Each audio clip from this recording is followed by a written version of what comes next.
Hi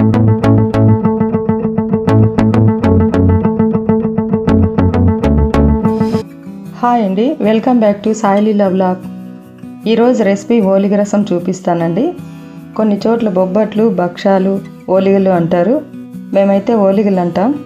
కావాల్సిన ingredients: ఎండుమిరపకాయలు, ధనియాలు, మెంతులు, జీలకర్ర, మిరియాలు కొద్దిగా, ఎండు కొబ్బరి, చెక్క కొద్దిగా, లవంగాలు 2, కొద్దిగా కొత్తిమీర, టమోటాలు, కొద్దిగా చింతపండు అండి, పులుపుకి సరిపడా వేసుకోండి. పూర్ణం, శనగబేడల్ని ఉడికించుకున్న నీళ్ళండి. పూర్ణం అంటే ఓలిగల కోసం చేసుకున్నది. శనగబేడలు, బెల్లం కలిపిన పూర్ణం అండి. శనగబేడల్ని ఉడికించిన వాటర్ని తీసుకోవాలి. తర్వాత పూర్ణం కొద్దిగా పక్కన పెట్టుకోవాలి. ఇప్పుడు టమోటాలని కట్ చేసుకోవాలి.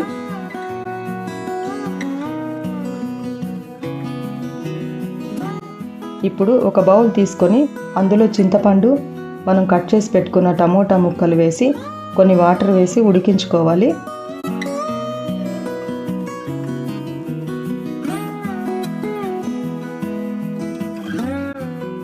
ఇంకో ప్యాన్ పెట్టి అందులో కొద్దిగా ఆయిల్ వేసుకొని ఇక్కడ చూపిస్తున్న ఇంగ్రీడియంట్స్ అన్నీ లో ఫ్లేమ్లో దోరగా వేయించుకొని పక్కన పెట్టుకోవాలి.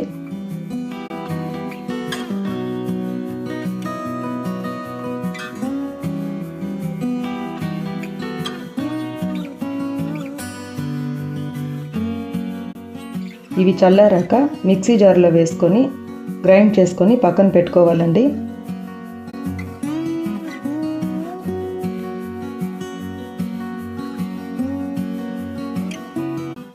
ఇప్పుడు ఉడికించుకున్న టమోటా, చింతపండును చల్లార్చుకోవాలి. ఆ తర్వాత బాగా మ్యాష్ చేసుకోవాలండి. తగినన్ని వాటర్ని యాడ్ చేసుకుంటూ మ్యాష్ చేయాలి.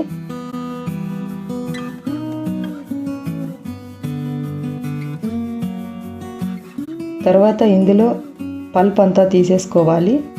ఇప్పుడు ఉడికించి పెట్టుకున్న శనగబేడల వాటర్ను టమోటా రసంలో యాడ్ చేసుకోవాలి.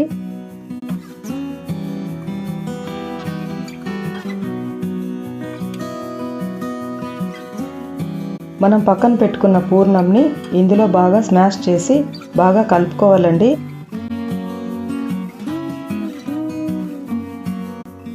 తర్వాత తగినంత సాల్ట్ అండ్ మనం చేసి పెట్టుకున్న పౌడర్ని కూడా యాడ్ చేసి కలిపి కొద్దిగా కొత్తిమీర అండ్ పసుపు వేసి బాగా మిక్స్ చేసి పక్కన పెట్టుకోవాలండి.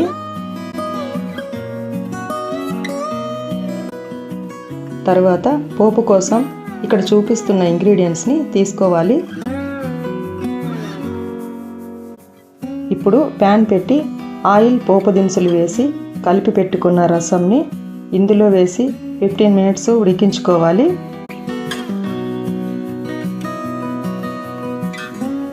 అంతేనండి, ఎంతో రుచిగా ఉండే ఓలిగ రసం రెడీ అయిపోయింది. మా సైడ్ అయితే దీన్ని ఓలిగ రసం అంటారు. నచ్చితే ట్రై చేయండి, చాలా బాగుంటుంది.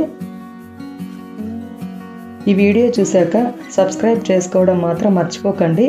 అలాగే లైక్ చేయండి. థ్యాంక్స్ ఫర్ వాచింగ్ అండి. నెక్స్ట్ వ్లాగ్లో కలుద్దాం.